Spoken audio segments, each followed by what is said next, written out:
En 1837, dans les registres incomplets du comptoir d'esclaves de Richmond, en Virginie, apparaît une notation manuscrite qui n'aurait jamais dû survivre. Entre deux lignes de transactions commerciales ordinaires, quelqu'un avait griffonné ces mots en marge. La femme à la chaîne. 800 kilomètres. Les enfants ont tout vu. Puis, d'une encre différente, plus récente, une seule phrase ajoutée par une main tremblante. Que Dieu nous pardonne ce que nous avons fait. Cette histoire n'apparaît dans aucun manuel. Elle fut consciemment effacée, page par page, témoignage par témoignage. Mais avant de découvrir ce qui s'est réellement passé sur cette route de 800 kilomètres, abonne-toi à cette chaîne et dans les commentaires, dis-moi de quelle ville tu nous écoutes. Parce que l'histoire que tu vas entendre est si perturbante qu'elle ne fut jamais enseignée, pas même en Amérique. Ce qui suit n'est pas une légende.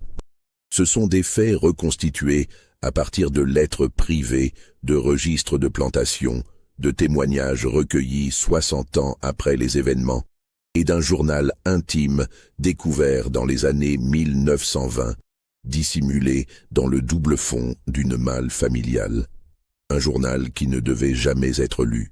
L'année 1837 marqua un tournant dans l'économie esclavagiste du Sud américain. Le coton régnait en maître absolu et avec lui, un commerce d'êtres humains d'une ampleur jamais vue. Entre la Virginie, le Maryland et les États du Sud profond, la Géorgie, l'Alabama, le Mississippi, s'était développée une industrie que les propriétaires eux-mêmes nommaient pudiquement le commerce intérieur. Un euphémisme pour désigner la déportation massive d'hommes, de femmes et d'enfants vendus comme du bétail. Les routes qui traversaient la Virginie, le nord de la Caroline du Nord, puis descendaient vers le sud, étaient sillonnées par ce qu'on appelait les coffles, des convois d'esclaves enchaînés, marchant parfois pendant des semaines, vendus et revendus au gré des enchères organisées dans les grandes villes du sud. Richmond était le cœur battant de ce négoce. Alexandria, Fredericksburg, Petersburg. Autant de noms qui résonnaient comme des sentences pour ceux qui y étaient conduits. La plantation Riverside, située à une trentaine de kilomètres au sud de Richmond, dans le comté de Chesterfield, appartenait depuis 3 générations à la famille Caldwell. Une propriété de taille moyenne selon les standards de l'époque. 250 hectares de terres cultivables, dont la moitié consacrée au tabac et l'autre au maïs. 68 esclaves y travaillaient en 1836. En 1837, il n'était plus que 32. Ce qui s'était passé entre ces deux dates constitue l'un des chapitres les plus sombres d'une époque déjà marquée par l'horreur institutionnalisée. James Caldwell, le maître de Riverside, n'était pas considéré comme un homme cruel, selon les critères de son temps. Une nuance importante. Il ne fouettait pas personnellement ses esclaves, il employait pour cela un contremaître, et il veillait à ce que les rations alimentaires soient suffisantes pour maintenir sa propriété en état de travailler. Dans les lettres qu'il adressait à son frère établi à Charleston, il se décrivait comme un propriétaire éclairé, conscient de ses responsabilités chrétiennes. Mais en 1836, une série de mauvaises récoltes, combinée à des dettes de jeu considérables contractées lors de séjours prolongés à Richmond, avait gravement compromis sa situation financière. Les créanciers se faisaient pressants. Et dans le sud d'avant-guerre, un homme de la classe de Caldwell ne pouvait se permettre de perdre la face.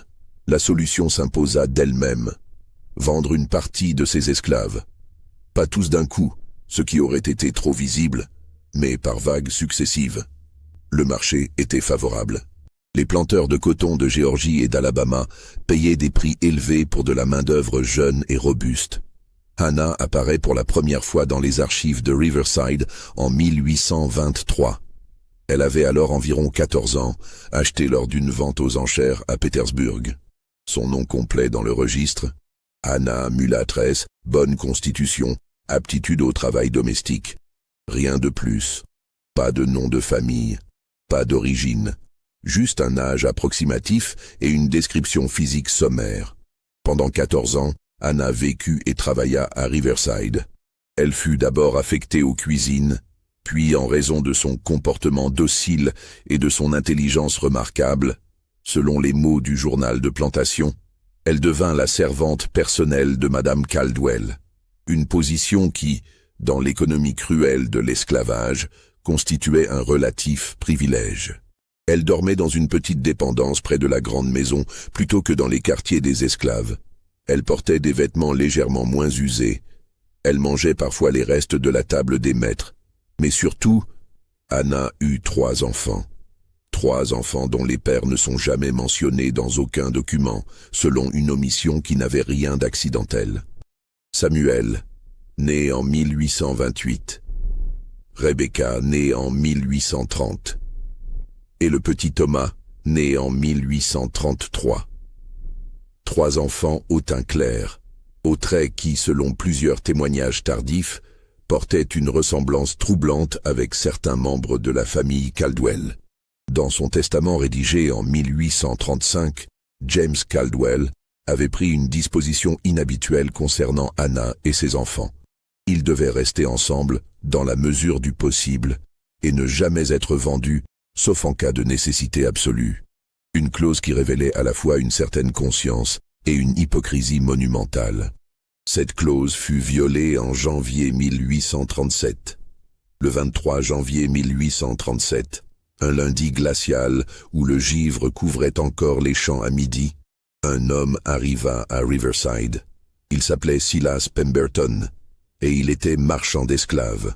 Pas un petit courtier local, mais l'un des plus importants négociants de la région, celui qui organisait les coffles vers le sud profond. Pemberton était un homme méthodique. Il examina les esclaves de Riverside avec la minutie d'un maquignon inspectant du bétail. Il vérifiait les dents, la musculature, la docilité.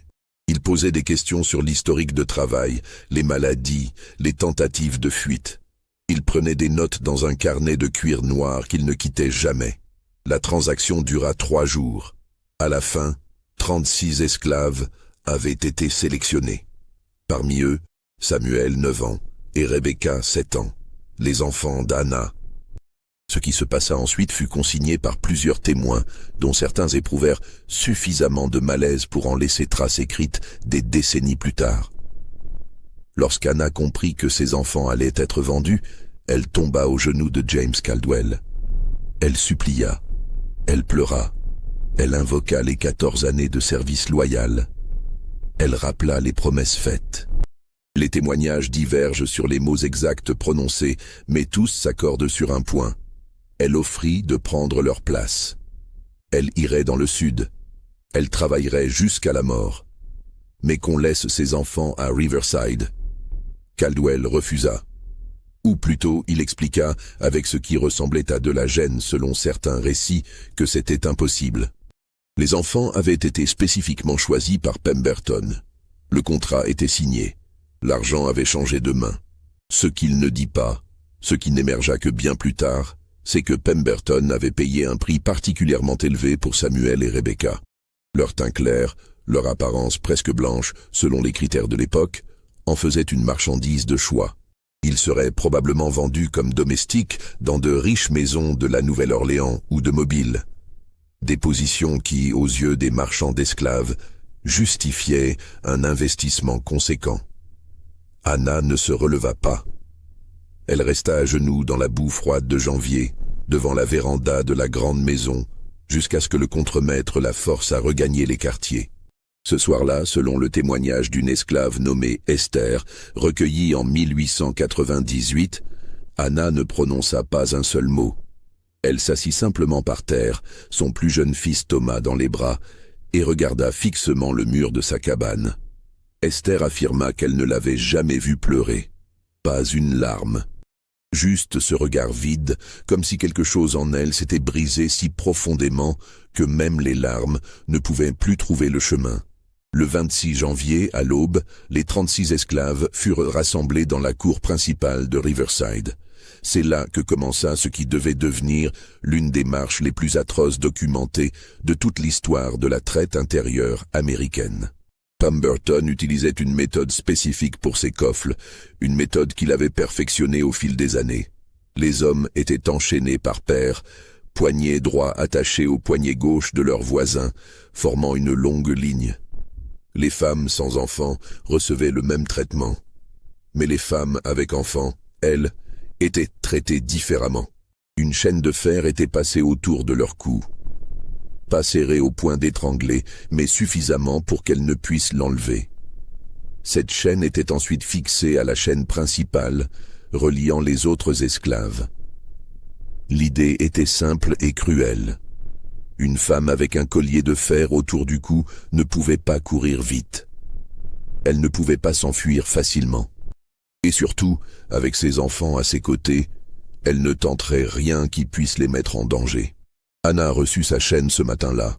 Le forgeron local, un homme nommé Garrett, qui laissa plus tard un témoignage accablant, dut façonner le collier directement sur elle. Il expliqua, des années après, qu'il avait essayé de le faire le moins serré possible, mais que Pemberton l'avait forcé à resserrer. « Assez pour qu'elle se souvienne qu'elle est propriété », avait dit le marchand. Samuel et Rebecca furent placés dans la file, enchaînés avec les autres enfants. Thomas, trop jeune pour marcher de longues distances, devait être porté par Anna. Mais ce n'est pas cette cruauté-là qui rendit la marche de Anna si particulièrement atroce. Ce qui suivit fut pire, tellement pire que même les témoins eurent du mal à le décrire des décennies plus tard. Juste avant le départ, Anna s'approcha de Pemberton. Elle avait le petit Thomas dans les bras. Elle demanda d'une voix que plusieurs témoins décrivirent comme parfaitement calme, presque détachée, si elle pouvait acheter sa liberté et celle de ses enfants. Elle avait, expliqua-t-elle, économisé un peu d'argent au fil des années. De petits pourboires donnés par Madame Caldwell, de menus travaux effectués le dimanche pour des voisins. Elle avait caché 37 $ et 20 cents. Pemberton éclata de rire. 37 $. Pour 4 esclaves qui lui avaient coûté ensemble plus de 2000 $. Mais alors, et c'est ici que les témoignages deviennent troublants, Anna fit une autre proposition. Elle dit, selon les mots rapportés par Garrett le forgeron qui se tenait suffisamment près pour entendre, « Alors prenez-moi à la place. Vendez-moi seul. Laissez mes enfants ici avec l'argent que j'ai.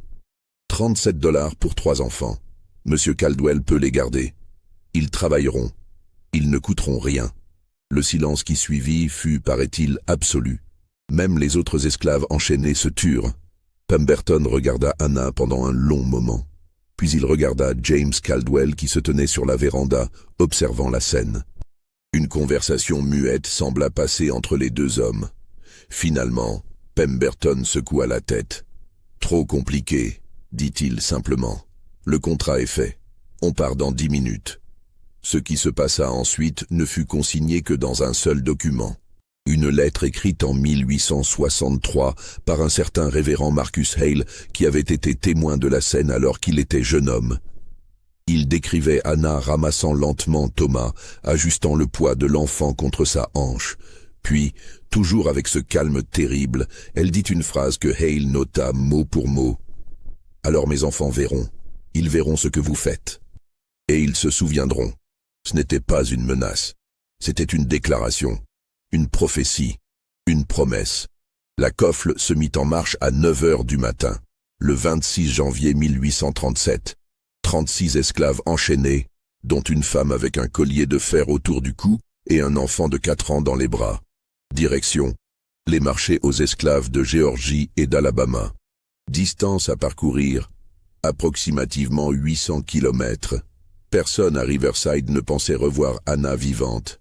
Les coffles étaient une vision courante sur les routes du Sud dans les années 1830, si courante que les voyageurs blancs cessaient rapidement d'y prêter attention.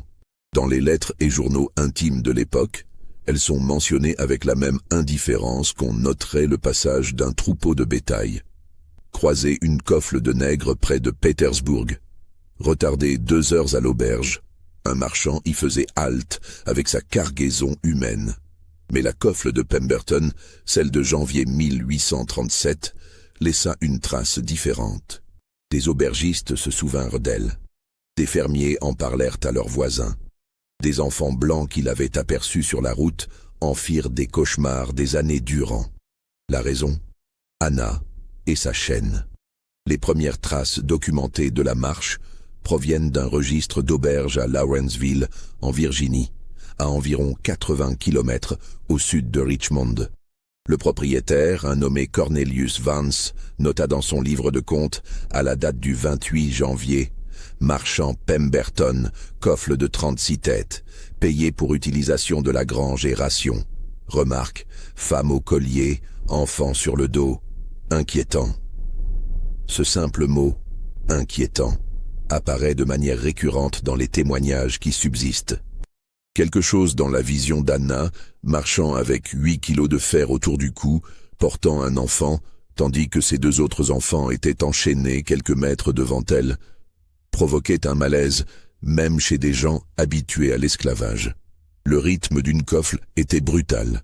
Pemberton était connu pour faire marcher ses marchandises 30 à 40 km par jour, avec des haltes minimales. Partir avant l'aube, marcher jusqu'au crépuscule, s'arrêter dans des granges, des enclos, parfois en plein air si le temps le permettait. Les esclaves dormaient enchaînés, ils mangeaient enchaînés. Ils faisaient leurs besoins sous la surveillance constante des gardes armés qui accompagnaient toujours les coffles.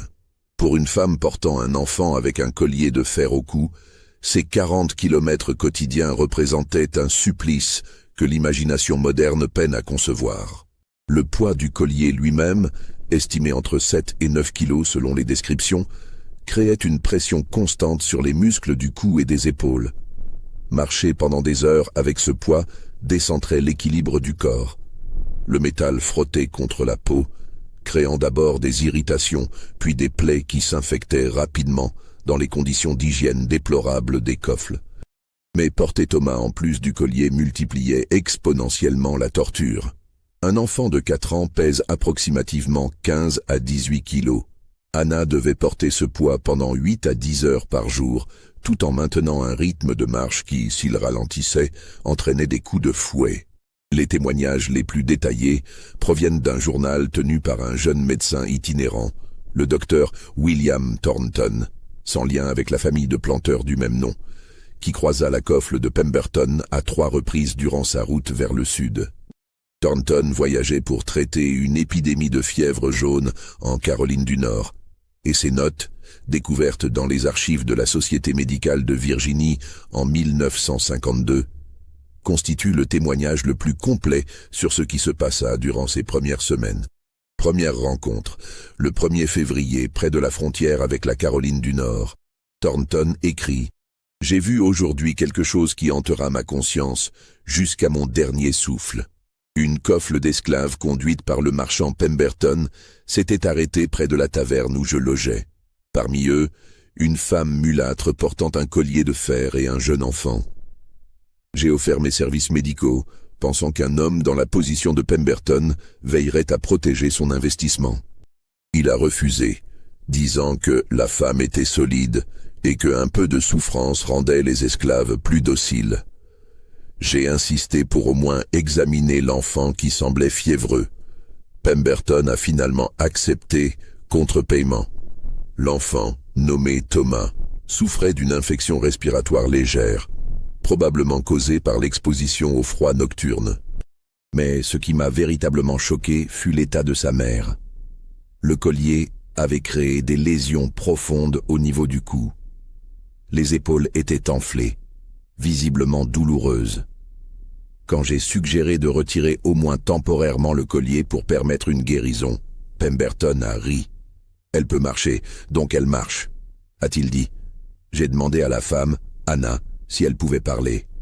Elle m'a regardé avec des yeux d'une clarté troublante et a dit simplement « Je marcherai aussi loin qu'il faudra, mes enfants me regardent ». Puis elle a repris sa place dans la file. Thornton ajoute, dans une note marginale écrite d'une encre différente, probablement des années plus tard, « J'aurais dû faire plus. Dieu me pardonne, j'aurais dû faire plus. » La deuxième rencontre eut lieu le 9 février, à environ 150 km plus au sud. Cette fois, Thornton fut frappé par un changement chez Hannah. Il écrit « La femme au collier marche désormais différemment. Elle ne regarde plus le sol. Elle fixe constamment le dos de ses 2 enfants enchaînés devant elle. Ses lèvres bougent continuellement. comme si elle leur parlait, bien qu'aucun son ne soit audible à distance. J'ai appris par l'un des gardes qu'elle fait cela depuis le départ. Elle parle à ses enfants. Elle leur raconte des histoires. Elle leur chante parfois très doucement. Le garde trouvait cela dérangeant. Il a demandé à Pemberton de la faire taire. Pemberton a refusé. Tant qu'elle marche, elle peut bien chanter si ça lui plaît, a-t-il dit. Ce détail, Anna parlant constamment à Samuel et Rebecca, apparaît dans plusieurs autres témoignages. Une femme qui tenait une auberge à la frontière entre la Caroline du Nord et la Caroline du Sud mentionna, dans une lettre à sa sœur datée de mars 1837, avoir entendu la négresse au collier raconter une histoire à ses enfants dans la grange où le marchand les avait enfermés pour la nuit. L'histoire, d'après ce que la femme put en comprendre, parlait d'une mère qui marchait si loin qu'elle atteignit l'endroit où le ciel touche la terre, et là, personne ne pouvait plus les séparer. Les enfants, Samuel et Rebecca, écoutaient, toujours. Même épuisés, même affamés, même malades, ils écoutaient la voix de leur mère. Et selon plusieurs témoignages concordants, ils ne pleuraient jamais, pas une fois durant tout le voyage. Comme si Anna leur avait transmis une force qui dépassait l'entendement ordinaire. Le 17 février, la Coffle atteignit Columbia, en Caroline du Sud. C'était la première grande ville sur la route et Pemberton y avait prévu une halte de 2 jours. Pas par humanité, mais parce qu'il avait des transactions à effectuer. 3 des esclaves de la Coffle devaient être vendus là, et il voulait profiter du marché local pour éventuellement acquérir d'autres marchandises à bon prix. C'est à Columbia qu'eut lieu un incident qui marqua profondément les esprits locaux et qui fut rapporté dans le journal The Southern Times du 20 février 1837, bien que dans une version édulcorée qui omettait les détails les plus troublants. Les esclaves de la Coffle furent temporairement détenus dans un enclos près du marché, une sorte de cage humaine où les acheteurs potentiels pouvaient venir les examiner. Anna, avec son collier et Thomas toujours dans ses bras, attira immédiatement l'attention. Non pas l'intérêt commercial. Une femme visiblement épuisée avec un collier de fer n'était pas une acquisition attractive, mais une sorte de fascination morbide. Un planteur local, Harrison Blackwell, et oui, il portait ce nom maudit, s'approcha de l'enclos. Il était accompagné de sa fille, une jeune femme d'environ 18 ans prénommée Catherine. Selon le témoignage de Catherine elle-même, recueilli en 1886, lorsqu'elle était devenue une abolitionniste convaincue et vivait dans le Massachusetts, la conversation suivante eut lieu. Harrison demanda à Pemberton pourquoi cette femme portait un collier. Pemberton expliqua son système. Harrison hocha la tête, approuvant la méthode comme ingénieuse pour prévenir les fuites. Puis Catherine, qui jusqu'alors était restée silencieuse, posa une question directement à Anna. « Comment peux-tu supporter cela? Marcher ainsi, jour après jour ?» Anna la regarda, et selon Catherine, ce qui suivit la hanta jusqu'à sa mort. Anna répondit d'une voix parfaitement claire et posée. « Je supporte parce que mes enfants me regardent, et quand ils seront grands, ils se souviendront qu'il y a des choses pires que la douleur. Il y a l'oubli, et je ne permettrai jamais qu'ils m'oublient, ni ce que nous avons enduré. » Catherine écrivit plus tard. Dans ces mots, j'ai entendu quelque chose qui m'a glacé le sang. Ce n'était pas du désespoir, c'était de la détermination. Une détermination si absolue qu'elle transcendait la condition même d'esclave. À ce moment, j'ai compris que nous, les Blancs du Sud, avions créé quelque chose de terrible. Pas seulement l'institution de l'esclavage, mais les âmes qu'elle forgeait dans une rage froide et patiente. Le journal The Southern Times mentionna simplement une négresse remarquable pour son endurance sans élaborer davantage. Mais dans les salons de Columbia, l'histoire de la femme au collier se répandit rapidement. Certains la trouvaient édifiante, preuve de la résistance extraordinaire des esclaves. D'autres la trouvaient troublante, signe d'une volonté qui ne devrait pas exister chez une esclave. Pemberton quitta Columbia le 19 février avec 33 esclaves, ayant vendu les 3 prévus et n'ayant rien acheté. La route reprit. Direction Augusta, en Géorgie. La troisième et dernière rencontre du docteur Thornton avec la Kofle eut lieu le 25 février, près de la frontière géorgienne. Ces notes de ce jour sont particulièrement détaillées et révèlent un changement profond chez Anna. J'ai retrouvé la Kofle de Pemberton ce matin, arrêtée au bord de la route pour une pause. J'ai immédiatement cherché des yeux la femme au collier. Elle était là, assise légèrement à l'écart, Thomas endormi contre elle. Mais quelque chose avait radicalement changé. Les plaies sur son cou s'étaient considérablement aggravées. Le métal avait creusé des sillons profonds dans la chair.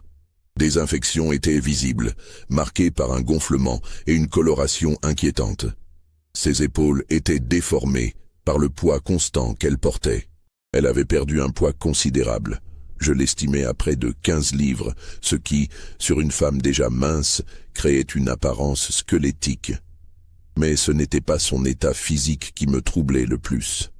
C'était son regard. Durant nos précédentes rencontres, ses yeux, bien que marqués par la fatigue, conservaient une certaine vivacité.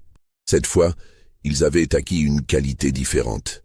Ils étaient devenus, comment décrire cela, absolus, comme si elle avait transcendé la douleur pour atteindre un état mental que je ne peux qualifier autrement que d'extatique. J'ai tenté de m'approcher pour lui proposer des soins.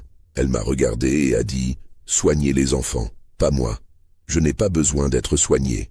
Je vais marcher. » J'ai insisté « Madame, vous êtes gravement blessée. Ces infections pourraient... » Elle m'a coupé. « Je vais marcher jusqu'à ce qu'ils comprennent. » « Qu'ils comprennent quoi ? Ai-je demandé, ce qu'une mère est capable de faire. J'ai examiné Samuel et Rebecca à sa demande. Les deux enfants étaient épuisés, sous-nourris, mais en meilleur état que leur mère. Cela m'a semblé impossible jusqu'à ce que je réalise ce qui se passait. Anna leur donnait une partie de ses maigres rations. Elle les protégeait la nuit avec son propre corps contre le froid. Elle absorbait une partie de leur souffrance en prenant sur elle tout ce qu'elle pouvait. Quand je lui ai fait cette remarque, elle a simplement hoché la tête. Puis elle a dit quelque chose qui me hante encore aujourd'hui. « Docteur, vous croyez que je souffre, vous vous trompez. La souffrance, c'est ce qu'ils veulent me voir ressentir. Mais moi, je ne souffre pas. Je témoigne. Chaque pas que je fais avec cette chaîne, c'est un témoignage. Mes enfants voient. Et quand ils seront libres, pas si, mais quand, ils raconteront. Ils diront ce que j'ai fait. Et alors, ceux qui ont fait cela, leurs noms seront maudits pour toujours. » Je lui ai demandé si elle croyait vraiment que ses enfants seraient un jour libres. Elle m'a regardé avec quelque chose qui ressemblait presque à de la pitié. « Vous pensez que cela va durer éternellement, n'est-ce pas? Vous, les Blancs du Sud. Vous croyez avoir construit quelque chose de permanent. Mais rien de construit sur la souffrance ne dure. Cela s'effondrera. Peut-être pas de mon vivant. Peut-être pas du vivant de mes enfants. Mais cela s'effondrera. Et alors, les histoires comme la mienne seront racontées, et vos descendants auront honte. » Je n'avais pas de réponse. Pemberton m'a ordonné de m'éloigner. Alors que je partais, j'ai entendu Anna recommencer à parler à ses enfants. Elle leur racontait une histoire sur une femme qui marchait si loin qu'elle traversait les frontières du monde connu et arrivait dans un endroit où les chênes se transformaient en fleurs. Je n'ai jamais revu Anna, mais cette rencontre changea quelque chose en moi. Si un historien dans le futur se demande quand un homme du Sud commença à douter de l'institution qui définissait sa société, pour moi, ce fut ce jour-là, sur une route poussiéreuse de Géorgie, face à une femme qui refusait d'être brisée. Les notes de Thornton se terminent là. Il n'y a plus aucune mention de la Kofle de Pemberton dans ses écrits ultérieurs. Mais l'histoire de Anna continuait. La Kofle atteignit Augusta le 3 mars. Augusta était un important centre de commerce d'esclaves, et Pemberton avait prévu d'y vendre une grande partie de sa marchandise.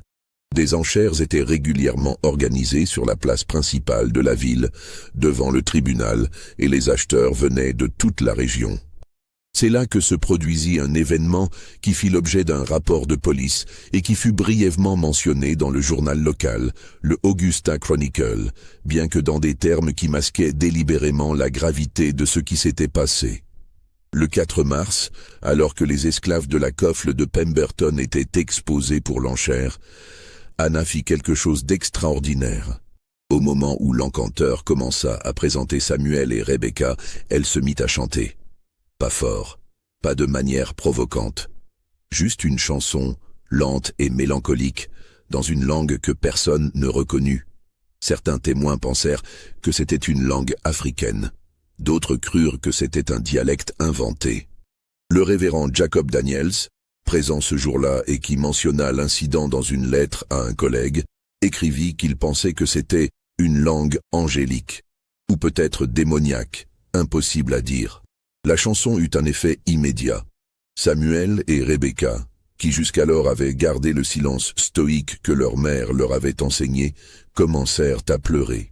Pas de simples larmes d'enfants effrayés, quelque chose de plus profond, un chagrin si pur et si absolu qu'il toucha même les acheteurs d'esclaves les plus endurcis. L'enchère s'arrêta. Le silence tomba sur la place. Pendant près d'une minute, la seule chose qu'on entendit fut la voix de Anna et les pleurs de ses enfants. Puis Pemberton, furieux, ordonna à l'un de ses gardes de la faire taire.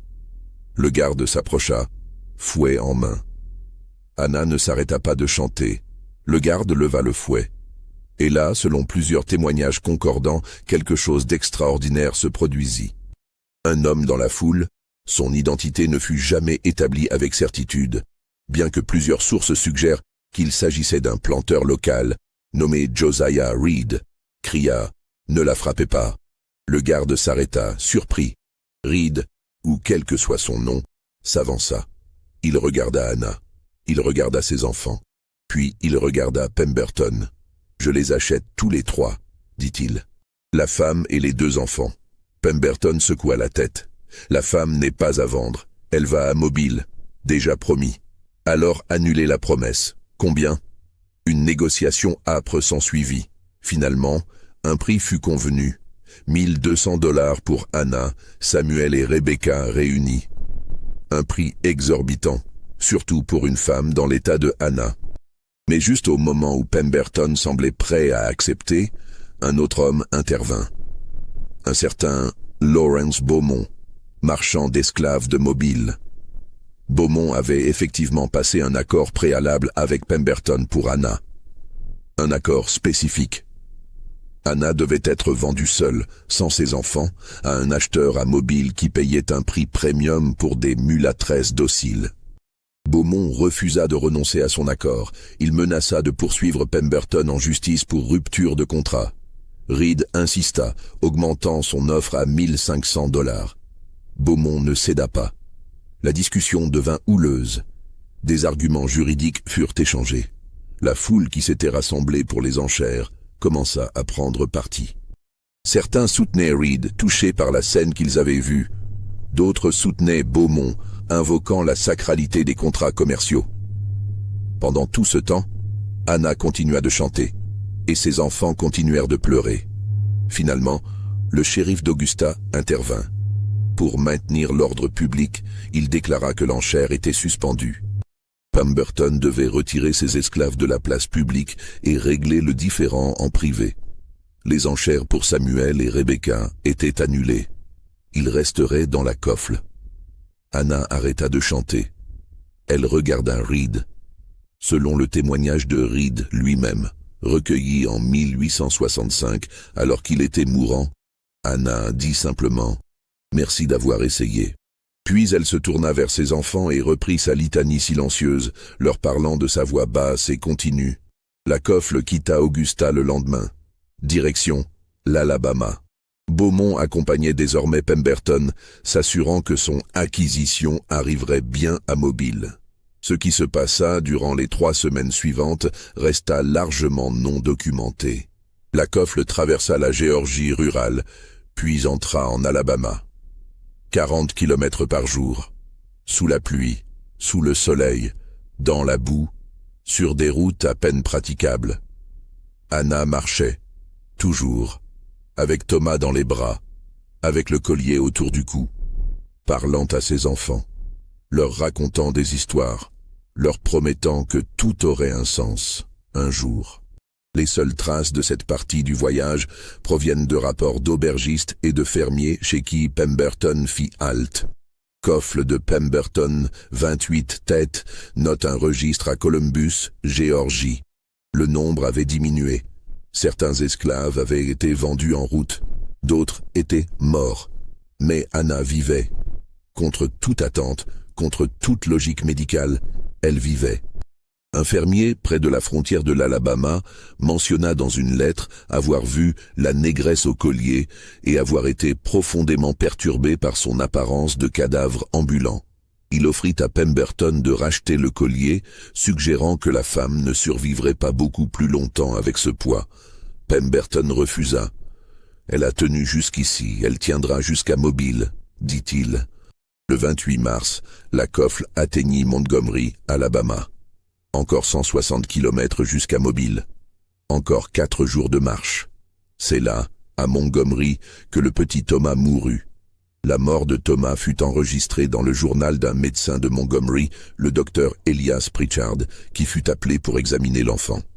Ces notes, datées du 29 mars 1837, sont cliniques mais révélatrices.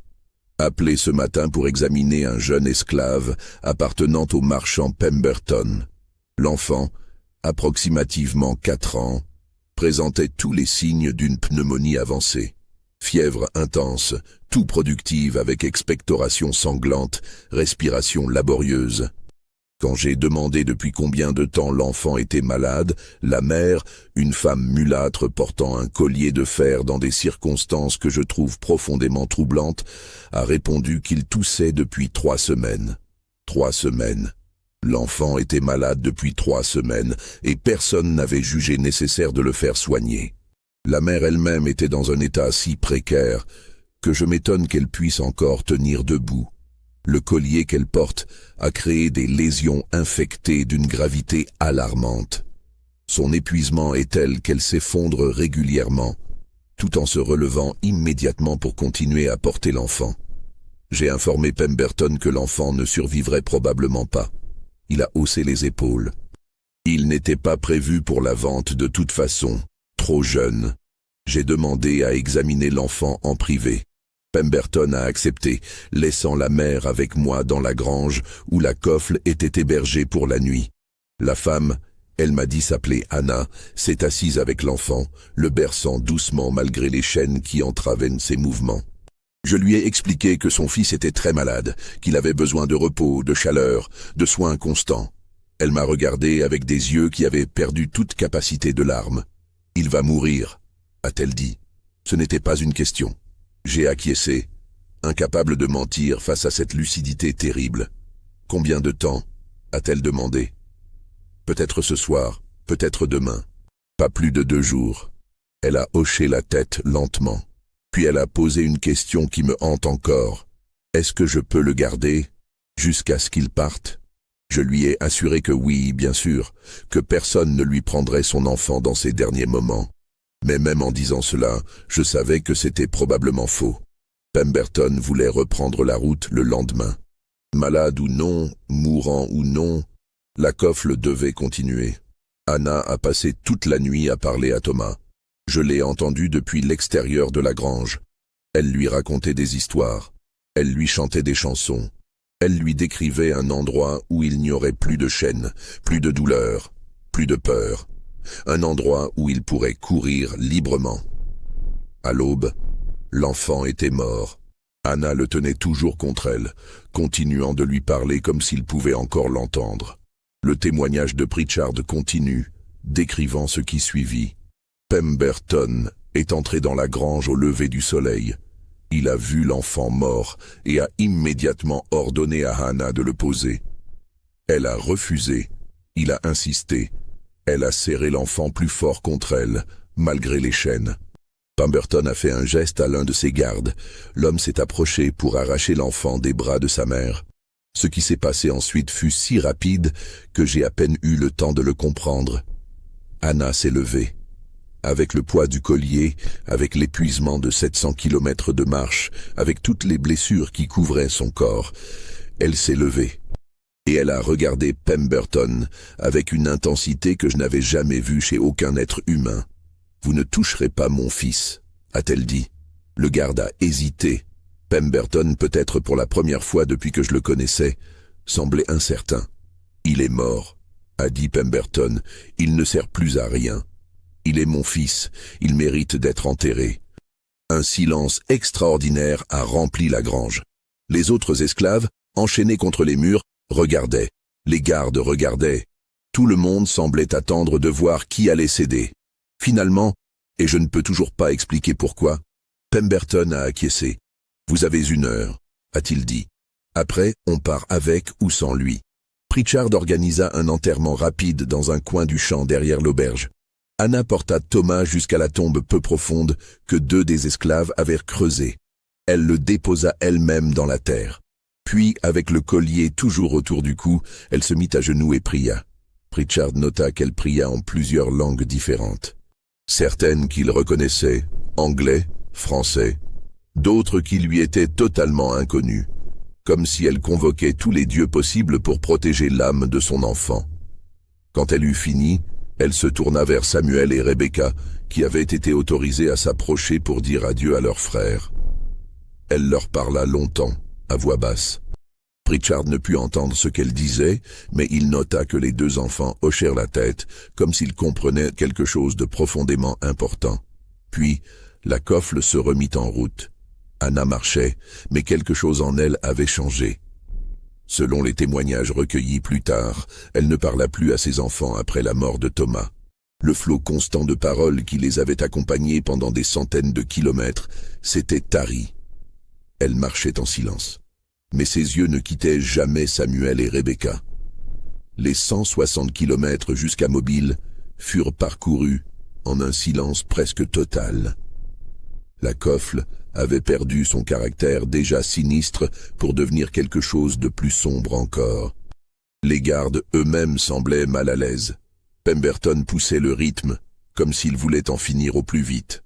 Le 1er avril, la coffle atteignit Mobile. Total parcouru depuis Richmond, environ 800 kilomètres. Durée, 66 jours. Anna avait survécu. Contre toute probabilité médicale, contre toute logique humaine, elle était arrivée vivante. Mais ce qui l'attendait à Mobile allait se révéler être le dernier acte d'une tragédie qui n'était pas encore terminée. Mobile, au printemps 1837, était une ville en pleine expansion. Le coton affluait des plantations de l'intérieur, transitant par son port avant d'être expédié vers la Nouvelle-Orléans puis l'Europe. Avec le coton venait l'argent. Et avec l'argent venait la demande pour des esclaves. Le marché aux esclaves de Mobile se tenait sur Royal Street, dans un bâtiment de briques rouges qui existe encore aujourd'hui, transformé en musée. C'est là que Pemberton conduisit ce qui restait de sa coffle le 2 avril. Laurence Beaumont, le marchand qui avait passé accord pour Anna, attendait. Il examina sa marchandise avec le regard d'un expert. Ce qu'il vit ne devait pas le satisfaire. Anna était à peine reconnaissable par rapport à la femme qui avait quitté Richmond 66 jours plus tôt. Le collier avait créé des dommages permanents. Les infections étaient visibles. Elle avait perdu près d'un tiers de son poids. Ses mains tremblaient constamment. Elle pouvait à peine se tenir debout. Selon le registre des transactions de Beaumont, retrouvé dans les archives du comté de Mobile en 1968, il exigea une réduction du prix convenu. Pemberton refusa. Un différend commercial s'ensuivit. Pendant ce temps, Anna fut emmenée dans une cellule du marché aux esclaves où les marchandises étaient préparées pour la vente. Une esclave plus âgée, chargée de laver et préparer les nouveaux arrivants, laissa un témoignage extraordinaire de cette rencontre. Son nom était Mabel, et en 1890, à l'âge de 75 ans, elle raconta son histoire à un journaliste du Mobile Register qui enquêtait sur l'histoire locale. La femme au collier arriva un mardi. Je me souviens parce que le mardi était le jour où on préparait les esclaves pour les enchères du vendredi. On m'a dit de la nettoyer, de panser ses plaies, de la rendre présentable. Quand j'ai vu le collier, j'ai cru qu'elle était une criminelle, qu'elle avait tenté de s'enfuir, peut-être tuer quelqu'un. Je lui ai demandé ce qu'elle avait fait pour mériter ça. Elle m'a regardé et a dit « J'ai eu des enfants. Je n'ai pas compris tout de suite, puis elle m'a expliqué. Elle m'a raconté la marche, les 800 kilomètres avec le collier, son fils mort en route, ses 2 autres enfants qui allaient être vendus séparément d'elle. Je lui ai demandé comment elle avait pu survivre à tout ça. Elle m'a répondu quelque chose que je n'ai jamais oublié. Je n'ai pas survécu. Je suis morte le jour où ils ont mis cette chaîne autour de mon cou. Ce que vous voyez devant vous, ce n'est pas une femme vivante. C'est un témoignage ambulant. Et ce témoignage doit être entendu. J'ai essayé de retirer le collier pour nettoyer ses plaies. Elle m'a arrêté. « Ne l'enlevez pas », a-t-elle dit. « Laissez-le, que tout le monde voit. » Là, je lui ai expliqué que M. Beaumont voulait qu'elle soit présentable pour la vente, que le collier faisait peur aux acheteurs, qu'elle se vendrait mieux sans. Elle a secoué la tête. « Je ne veux pas être vendue mieux. Je veux que les gens voient ce qu'ils ont fait. Je veux que mes enfants voient que leur mère ne s'est jamais rendue, même quand elle aurait dû mourir. » Ses enfants. Elle m'a demandé où ils étaient. Je lui ai dit qu'ils avaient été emmenés dans une autre partie du bâtiment, préparés pour être vendus séparément. Elle s'est effondrée. Pour la première fois depuis son arrivée, elle s'est effondrée. Elle est tombée à genoux et s'est mise à pleurer. Mais même ses larmes étaient étranges, silencieuses, comme si elle avait oublié comment pleurer normalement. « Je dois les voir », disait-elle. « Je dois leur parler une dernière fois. » Je lui ai expliqué que c'était impossible, les règles étaient claires. Les esclaves destinés à être vendus séparément ne devaient pas avoir de contact. Cela rendait la séparation plus difficile, provoquait des scènes, baissait la valeur marchande. Anna m'a regardé, et ce qu'il y avait dans ses yeux à ce moment, c'était de la pure détermination. « Alors je vais faire en sorte qu'il sache que je suis là », a-t-elle dit. Cette nuit-là, Anna a fait quelque chose que personne n'avait jamais fait au marché aux esclaves de Mobile. Elle s'est mise à chanter. Pas fort, juste assez pour être entendue dans tout le bâtiment. La même chanson qu'elle avait chantée à Augusta. Dans cette langue que personne ne comprenait. Les gardes sont venus lui dire de se taire. Elle a continué. Ils l'ont menacée du fouet. Elle a continué. Finalement, Beaumont lui-même est descendu. Il était furieux. Il a ordonné qu'on la bâillonne. Mais avant qu'il ne puisse le faire, on a entendu une réponse. De l'autre côté du bâtiment, 2 voix d'enfants. Samuel et Rebecca chantaient la même chanson. Ils avaient appris les mots. Pendant 800 kilomètres, ils avaient écouté leur mère. Et ils avaient appris. Le bâtiment entier s'est tu. Tous les esclaves, tous les gardes, tout le monde a arrêté ce qu'il faisait. Pendant peut-être 5 minutes, le seul son était cette chanson. Une mère et ses enfants, séparés par des murs et des chaînes, mais unis par cette mélodie. Beaumont a finalement ordonné qu'on fasse taire les enfants aussi. Les chants se sont arrêtés. Mais quelque chose avait changé dans le bâtiment. Les autres esclaves regardaient Anna différemment, avec respect, avec quelque chose qui ressemblait à de l'émerveillement. Le lendemain matin, Beaumont prit une décision. Anna ne serait pas vendue aux enchères publiques. Elle était trop problématique. Au lieu de cela, elle serait vendue en privé à un acheteur spécifique que Beaumont connaissait. Un homme qui cherchait des domestiques pour sa maison de la Nouvelle-Orléans et qui ne posait pas trop de questions sur l'état des esclaves qu'il achetait. Et le nom de cet acheteur apparaît dans les registres de transactions.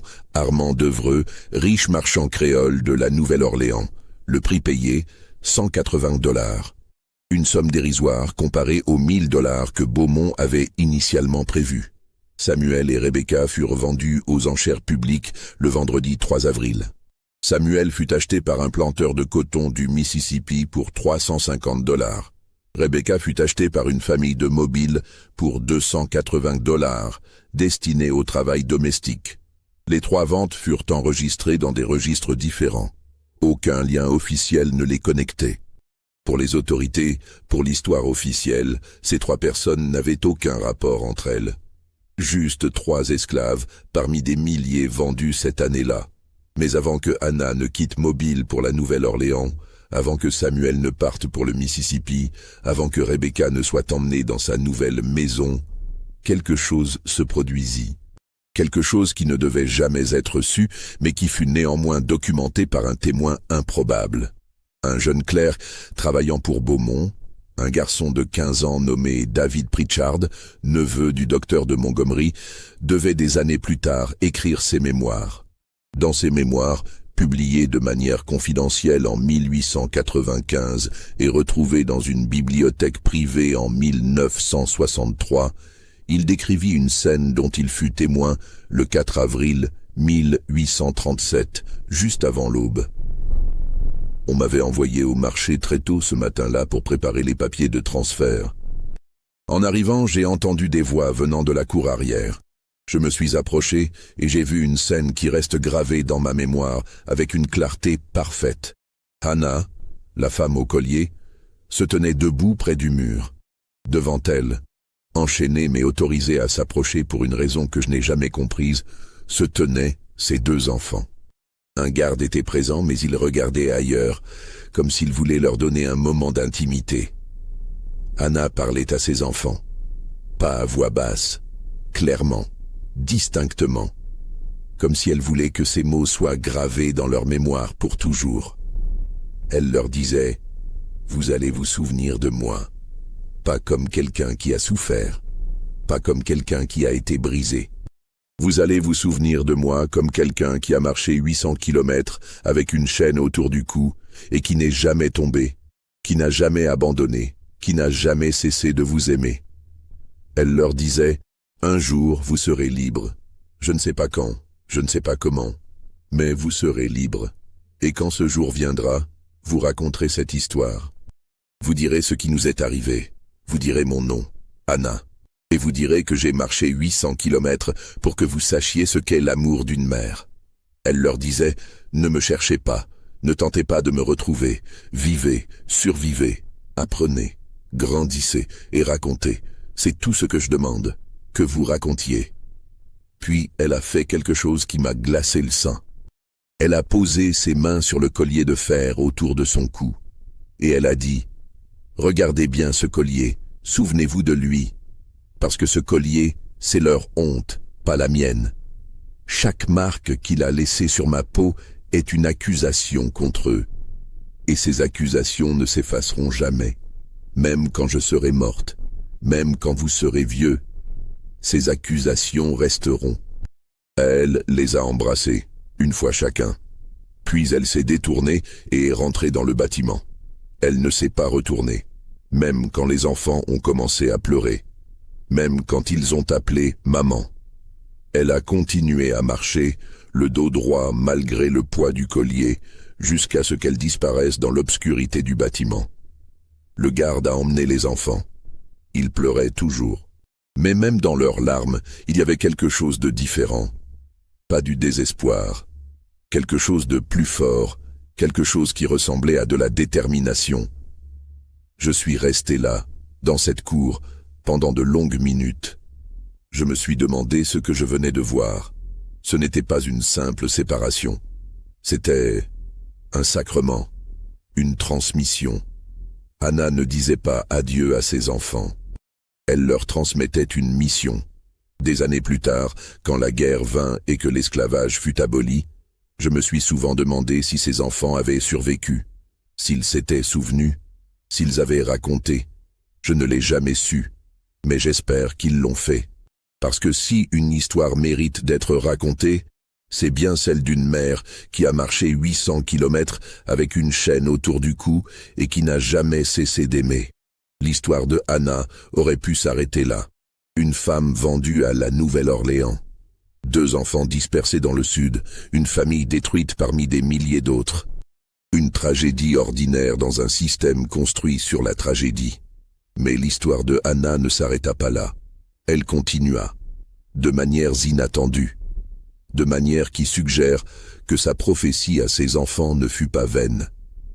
Les registres de la maison d'Evreux à la Nouvelle-Orléans montrent qu'une esclave nommée Hannah y travailla de 1837 à 1842.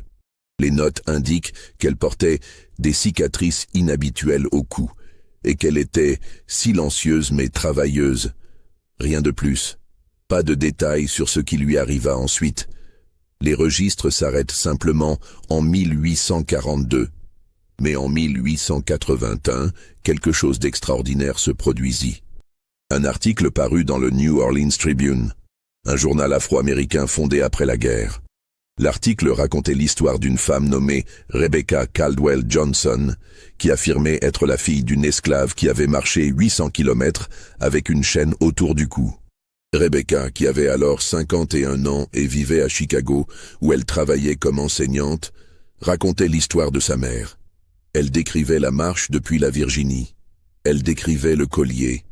Elle décrivait la mort de son frère Thomas. Elle décrivait les derniers mots que sa mère lui avait dit à Mobile. L'article précisait que Rebecca cherchait son frère Samuel, dont elle avait perdu la trace après la vente de Mobile. Elle demandait à quiconque ayant des informations de la contacter. 3 mois plus tard, un autre article parut. Cette fois, dans le Chicago Defender. Samuel avait été retrouvé. Il vivait à Detroit, travaillait comme charpentier et avait une famille. Frères et sœurs s'étaient réunis pour la première fois depuis 44 ans. Le Chicago Defender publia leur témoignage. 2 récits séparés de la même marche. 2 mémoires qui se confirmaient mutuellement dans les moindres détails. Samuel se souvenait de chaque kilomètre. Rebecca se souvenait de chaque mot que leur mère avait prononcé. Ensemble, ils écrivirent un compte-rendu détaillé de ce qui s'était passé. Ce compte-rendu fut publié sous forme de brochure en 1882 sous le titre « Le témoignage des enfants d'Anna, une histoire vraie de l'esclavage américain ». La brochure ne connut qu'un succès modeste. Quelques milliers d'exemplaires furent vendus, principalement dans les communautés afro-américaines du Nord. Mais elle établit un fait crucial. L'histoire de Anna n'était pas une légende. C'était un événement documenté, attesté par des témoins multiples, corroboré par des archives. Samuel et Rebecca consacrèrent le reste de leur vie à raconter l'histoire de leur mère. Ils parlèrent dans des églises, des écoles, des rassemblements. Ils expliquèrent que leur mère n'avait pas simplement survécu à l'esclavage. Elle l'avait défié. Pas par la violence, pas par la fuite, mais par quelque chose de plus puissant, le refus absolu d'être brisée. Rebecca écrivit dans une lettre datée de 1888. « Ma mère savait qu'elle ne pourrait pas nous sauver, mais elle savait qu'elle pouvait nous montrer comment ne jamais abandonner notre humanité. Chaque pas qu'elle faisait avec ce collier était une leçon. Chaque mot qu'elle nous disait était une semence qu'elle plantait pour l'avenir. Elle savait que nous nous souviendrions, et nous nous sommes souvenus. Mais qu'arriva-t-il à Anna elle-même ? Les registres de la Nouvelle-Orléans s'arrêtent en 1842. Aucune trace de sa mort, aucune trace de sa vente à quelqu'un d'autre. Juste rien. Cette absence de traces devint elle-même source de spéculation. Certains historiens suggèrent qu'elle mourut en 1842 et que sa mort ne fut simplement jamais enregistrée, comme c'était courant pour les esclaves. D'autres suggèrent qu'elle fut vendue à nouveau, ses traces se perdant dans le dédale des transactions esclavagistes. Mais il existe une troisième possibilité. Une possibilité suggérée par un document extraordinaire découvert en 1987 dans les archives d'une église catholique de la Nouvelle-Orléans. Le document est un registre de baptême effectué entre 1840 et 1850. Parmi les noms apparaît celui d'une Anna, femme libre de couleur, anciennement esclave, baptisée le 15 août 1843. Une femme libre, pas une esclave, libre. Comment ? Les registres ne l'expliquent pas, mais il existe des précédents. Des esclaves qui achetaient leur liberté, des esclaves libérés par testament, des esclaves qui s'échappaient et se faisaient passer pour libres dans une grande ville comme la Nouvelle-Orléans où les questions n'étaient pas toujours posées. Est-ce la même Anna ? Impossible de le savoir avec certitude, le nom était courant. Les cicatrices au cou ne sont pas mentionnées. Il n'y a aucune preuve directe, mais Rebecca et Samuel crurent que oui. Quand ils découvrirent ce document en 1889, Ils en furent convaincus. Leur mère avait survécu. Elle avait gagné sa liberté. Et elle avait vécu assez longtemps pour savoir que l'esclavage avait été aboli. Vrai ou faux, cette croyance leur apporta une paix qu'ils n'avaient jamais connue. Samuel mourut en 1895, à l'âge de 67 ans. Rebecca mourut en 1903, à 73 ans. Tous deux furent enterrés avec une copie de la brochure qu'ils avaient écrite sur leur mère. Leurs descendants continuèrent à raconter l'histoire, de génération en génération. L'histoire de Hannah, la femme qui marcha 800 kilomètres avec une chaîne autour du cou et qui refusa de laisser ses enfants oublier ce que cela signifiait d'être humain face à l'inhumanité. En 1920, un historien nommé Carter Woodson, fondateur de l'Association pour l'étude de la vie et de l'histoire afro-américaine, entreprit de vérifier l'histoire. Il retrouva les documents, les registres de plantation, les témoignages de témoins, les lettres, les journaux intimes. Tout concordait. L'histoire était vraie. Woodson écrivit « Dans toute l'histoire de l'esclavage américain, il existe peu d'histoires aussi puissantes que celle de Hannah. Non parce qu'elle était unique dans sa souffrance. Hélas, des milliers de mères ont enduré des séparations tout aussi cruelles, mais parce qu'elle a transformé sa souffrance en témoignage. Elle a compris que son corps était un document vivant, que chaque cicatrice était une accusation, que chaque pas était une preuve. Et elle a fait en sorte que ses enfants deviennent les gardiens de cette preuve.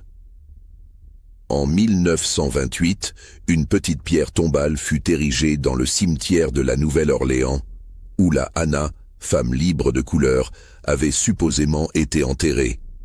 La pierre porte une inscription simple. Hannah morte vers 1843. Mère, témoin, survivante. Elle a marché pour que nous nous souvenions. Est-ce vraiment sa tombe? Personne ne le sait. Mais chaque année, des descendants de Samuel et Rebecca viennent y déposer des fleurs.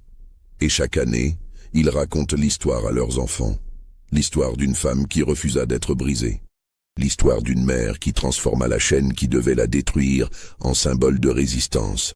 L'histoire de 800 kilomètres marchés avec 8 kilos de fer autour du cou. Chaque pas une accusation. Chaque souffle une victoire. Cette histoire n'est pas enseignée dans les écoles.